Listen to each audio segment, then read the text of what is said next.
Ton anniversaire approche. Quelqu'un te demande: alors, que vas-tu faire pour ton anniversaire? Et tu dis la seule chose qui semble confondre tout le monde: rien, c'est juste un autre jour. Et soudain, c'est toi l'étrange. Tes amis pensent que quelque chose ne va pas. Ta famille dit que tu es difficile. La société agit comme si tu n'éteins pas les bougies et ne publies pas une photo souriante, quelque chose doit être cassé en toi. Mais si rien ne va mal chez toi, et si tu étais en réalité plus évolué que ce que les gens te reconnaissent? Parce que les psychologues ont réellement étudié cela. Et ce qu'ils ont découvert en dit beaucoup plus sur les gens qui te jugent que sur toi-même. Cette vidéo a été faite pour toi. Que ce soit pour la tristesse, la maturité ou quelque chose de beaucoup plus profond, reste avec moi. Commençons par le groupe dont personne ne parle. Ceux qui ont arrêté de célébrer, non pas parce qu'ils l'ont choisi, mais parce que la vie leur a appris à ne pas espérer. En 1967, le psychologue Martin Seligman a découvert quelque chose de troublant. Il l'a appelé l'impuissance acquise. Quand quelqu'un subit des déceptions répétées sans aucun contrôle sur le résultat, son cerveau finit par arrêter d'essayer. Pas parce qu'il est faible, mais parce qu'il est efficace. Et les anniversaires? Les anniversaires sont essentiellement une machine à erreur de prédiction. Voici la science. Ton cerveau fonctionne sur des prédictions. Les neuroscientifiques ont montré que ton système dopaminergique ne réagit pas seulement aux récompenses. Il réagit à l'écart entre ce que tu attendais et ce que tu as réellement reçu. Alors imagine ceci. Tu es jeune. Tu t'attends à la fête. Tu t'attends à ce que tes amis s'en souviennent. Tu t'attends à te sentir spécial. Et quand rien de tout cela ne se produit, pas une fois, pas deux fois, mais année après année, ton cerveau fait le calcul. Il arrête de prédire la récompense. Il arrête de libérer de la dopamine. Et finalement, tu cesses de t'en soucier. Pas parce que tu ne veux pas t'en soucier, mais parce que ton cerveau a décidé que l'espoir fait beaucoup plus mal que l'oubli. Alors quand quelqu'un dit « ce n'est qu'un autre jour », écoute attentivement. Cette phrase n'est pas née de l'apathie. Elle a été construite à partir de cicatrices émotionnelles. Et le fait qu'il puisse le dire calmement, ce n'est pas de la froideur, c'est une armure. Mais tout le monde qui ignore son anniversaire ne porte pas des cicatrices invisibles. Le deuxième groupe a une apparence complètement différente. Ce sont les personnes qui oublient vraiment et honnêtement leur propre anniversaire. Pas à cause d'une douleur cachée, mais parce que leur cerveau gère 17 onglets à la fois.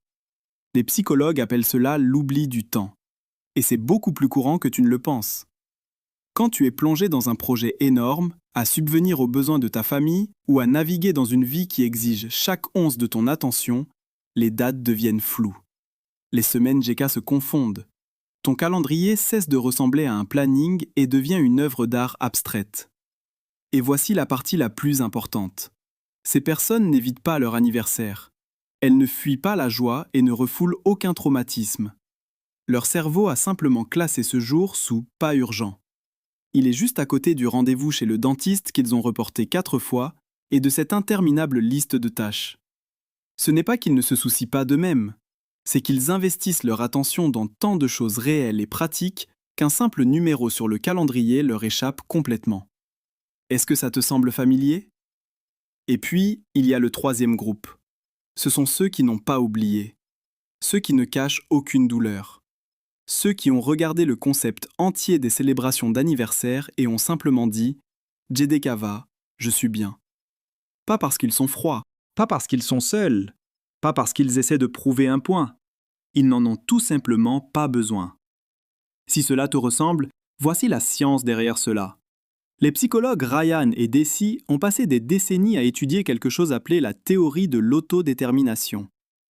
Et l'une de leurs conclusions principales est la suivante. Les personnes les plus psychologiquement saines sont celles dont le bonheur vient de l'intérieur, pas des événements externes, pas des rituels sociaux, et certainement pas d'une chanson bruyante que tu n'as jamais demandé à 30 inconnus de chanter pour toi dans un restaurant. Ce sont des personnes qui ont compris ce que le chercheur Philip Brickman appelait le tapis roulant hédonique.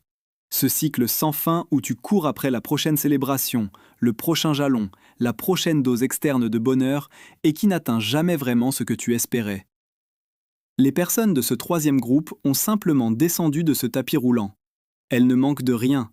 Elles ont juste arrêté d'externaliser leur joie. Réfléchis à cela une seconde. Alors que tout le monde attend un jour précis par an pour se sentir spécial, ces personnes ont compris comment se sentir complètement entière un mardi au hasard. Et voici ce qui perturbe les autres. Lorsque tu n'as pas besoin d'un anniversaire pour te sentir valorisé, cela rend les autres profondément mal à l'aise. Parce que cela remet en question leur hypothèse que tout le monde a besoin exactement des mêmes choses. Que la célébration est universelle, que tu devrais vouloir le gâteau, l'attention, le tralala. Mais les personnes de ce groupe ont déjà répondu à cette question pour elles-mêmes. Elles n'ont pas besoin d'un calendrier pour leur rappeler qu'elles comptent. Elles le savent déjà. Mais tout le monde n'est pas arrivé à ce lieu paisible. Laisse-moi te peindre un tableau. Tu as 8 ans. C'est ton anniversaire.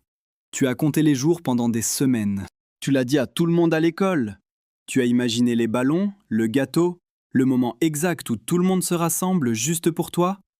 Et puis le jour arrive. Et c'est calme. Peut-être que les personnes que tu espérais voir ne sont pas venues. Peut-être que quelqu'un a oublié.